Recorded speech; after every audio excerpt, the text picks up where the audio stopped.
How to become rich, how to earn more money. Money, పైసా, డబ్బు ఏ లాంగ్వేజ్లో చెప్పినా అందరికి అర్థమయ్యే విషయం. అది మన అందరికి అవసరం. మనం కొనే ప్రతి వస్తువు మనీతో సంబంధించింది. నేను వేసుకున్న డ్రెస్, నేను తినే తిండి, నేను కొనాల్సిన వస్తువులు, నేను రికార్డ్ చేసే కెమెరా, నేను మైక్, అన్నీ మనీతోనే వస్తాయి. ఒక మనిషి సర్వైవల్ కోసం మనీ చాలా అవసరము. కాకపోతే అసలు మనీ ఏంటిది, అసలు ఈ కాన్సెప్ట్ ఎలా పుట్టింది, ఈ వీడియోలో మనం అర్థం చేసుకుందాము. తర్వాత మీరు ఎలా డబ్బులు సంపాదించుకోవచ్చు దాని గురించి కూడా మనం కొన్ని పాయింట్స్ నేర్చుకుందాము. So let's get started. First ఒక విషయం మనం అర్థం చేసుకోవాలి, అసలు ఈ మనీ కాన్సెప్ట్ ఏంటిది. మన మనుషులం అందరం మనీ యూజ్ చేస్తుంటాము, కానీ ఇది ఎప్పటిదో కాదు, రీసెంట్గానే ఈ నోట్స్, కాయిన్స్ అనేది ఎగ్జిస్టెన్స్లో వచ్చినాయి. అంతకుముందు ఎలా వచ్చేది మనం డిస్కస్ చేద్దాము. బట్ దాని ముందు మీరు కంపేర్ చేసుకుంటే ఒక యానిమల్ వరల్డ్లో, జంతువుల్లో మనీ కాన్సెప్ట్ ఉండదు. వాళ్ళు పొద్దున్న లేవగానే నేను ఏం తినాలనుకున్నా వాళ్ళ ఫుడ్ కోసం హంటింగ్కి వెళ్తారు. వాళ్ళు హంట్ చేస్తేనే వాళ్ళకి ఫుడ్ వస్తుంది, లేకుంటే వాళ్ళకి ఇంకా ఫుడ్ ఉండదు. వాళ్ళ స్టోరేజ్ అనే కాన్సెప్ట్ వాళ్ళకు ఉండదు. ఫ్యూచర్ కోసం సేవ్ చేసుకునే కాన్సెప్ట్ వాళ్ళలో ఉండదు. సో వాళ్ళు వేటకి వెళ్తారు, తింటారు, నెక్స్ట్ డే అదే వేటకి వెళ్తారు, తింటారు. So that is the cycle, that is the process. ఒకప్పుడు చూస్తే కేవ్ మెన్స్లో ఉన్నప్పుడు మనం కూడా ఆదివాసుల్లో ఉన్నప్పుడు మనం కూడా అదే కాన్సెప్ట్ ఫాలో అయ్యేది. Even we use to go for hunting. మనం ఫుడ్ కోసం హంటింగ్కి వెళ్ళేది. తర్వాత స్లోగా ఫార్మింగ్ అనే కల్చర్ బయటకు వచ్చింది. సో మనం ఫార్మ్ ఫీల్డ్స్ ఉండేవి, మనం పంట చేసుకునేది, తినేది. తర్వాత ఏమైంది, ఫర్ ఎగ్జాంపుల్ మహేష్ అని ఒక పర్సన్ ఉన్నాడు. మహేష్ ఏమో గోధుమ పిండి ఫర్ ఎగ్జాంపుల్ వీట్ చేసుకున్నాడు, ఇంకో పర్సన్ ఏమో రైస్ చేసుకున్నాడు. సో వాళ్ళిద్దరికి అవసరం కాబట్టి వాళ్ళు ఎక్స్చేంజ్ చేసుకునేవాళ్ళు. దాన్ని బార్టర్ సిస్టమ్ అనేది మనం ఒకప్పుడు. ఇన్ఫ్యాక్ట్ నేను కూడా చూసినాను. When I was small kid in my village, I have seen it.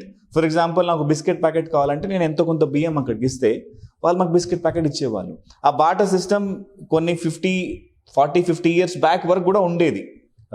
ఇంకా కొన్ని విలేజ్లో ఇంకా కూడా ఉంది. సో అలా లాస్ట్కి ఒక కాన్సెప్ట్ ఏంటంటే, తర్వాత స్లోగా గోల్డ్ కాయిన్స్ వచ్చినాయి. గోల్డ్ కాయిన్స్ ఎక్స్చేంజ్ చేసుకోవడం, దానిలో మనం వాల్యూ ఎక్స్చేంజ్ చేసుకోవడం, అలా స్టార్ట్ అయింది.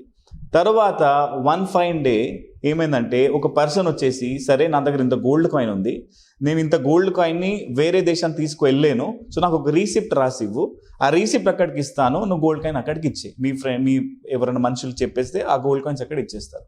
సో అలా ఆ రీసిప్ట్ కాన్సెప్ట్తో, ఒక రిసీట్ కాన్సెప్ట్తో మనీ అనేది బాన్ అయింది.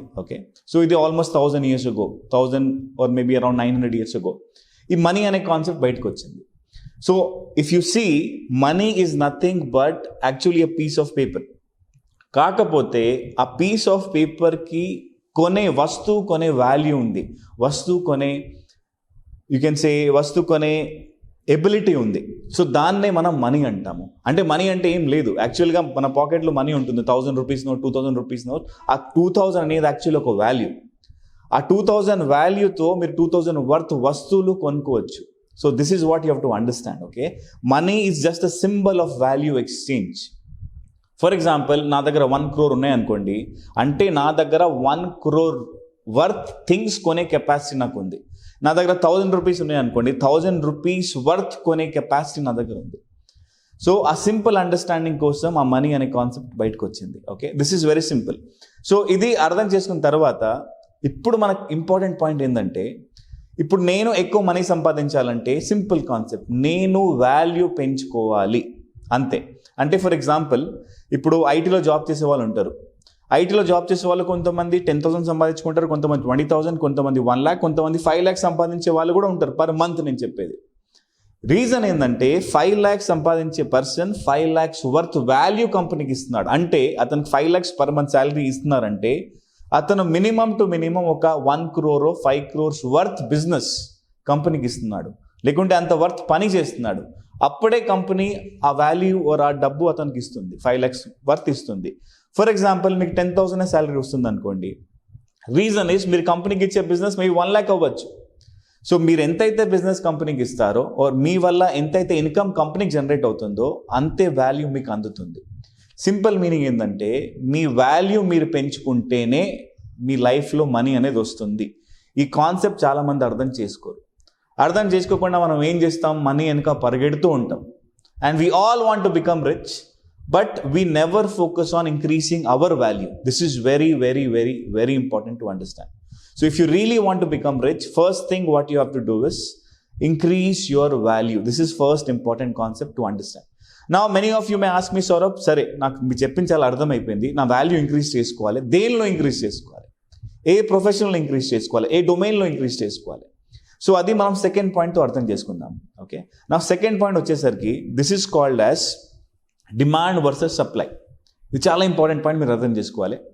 ఫర్ ఎగ్జాంపుల్, మనం రీసెంట్గా కరోనా టైమ్స్ నుంచి మనం అందరం ఫేస్ అయినాం, lot of problems we have faced in corona times. So corona టైంలో ఒక మెడిసిన్, రెమ్డెసివిర్ అని ఒక మెడిసిన్ చాలా ఫేమస్ అయిపోయింది. చాలా మంది కొట్టుకున్నారు, కొన్ని లక్షల రూపాయలు పే చేయడానికి రెడీగా ఉన్నారు. People have paid 50,000, 60,000, 1 lakh, even 2 lakhs in worst cases. ఎందుకంటే రీజన్ వాజ్ దానికి అంత డిమాండ్ ఉండే. Okay, and supply was very limited. ఇది గుర్తుపెట్టుకోవాలి, ఎప్పుడైతే డిమాండ్ పెరుగుతుందో సప్లై తగ్గుతుంది, అప్పుడు దాని వాల్యూ డబుల్, ట్రిపుల్, 4, 5, 10, 15 టైమ్స్ కూడా అయిపోతుంది. ఈ విషయం మీరు గమనించాలి. తర్వాత ఇప్పుడు వ్యాక్సిన్ గురించి కూడా మనం చూస్తున్నాము. ఓకే, సో వ్యాక్సిన్ ఒకప్పుడు లేవు, ఇప్పుడు వస్తున్నాయి, చాలా తక్కువ వస్తున్నాయి. సో ఆ తక్కువ సప్లై ఉన్న వల్ల డిమాండ్ చాలా ఎక్కువ ఉంది, ప్రతి మనిషికి వ్యాక్సిన్ అవసరము.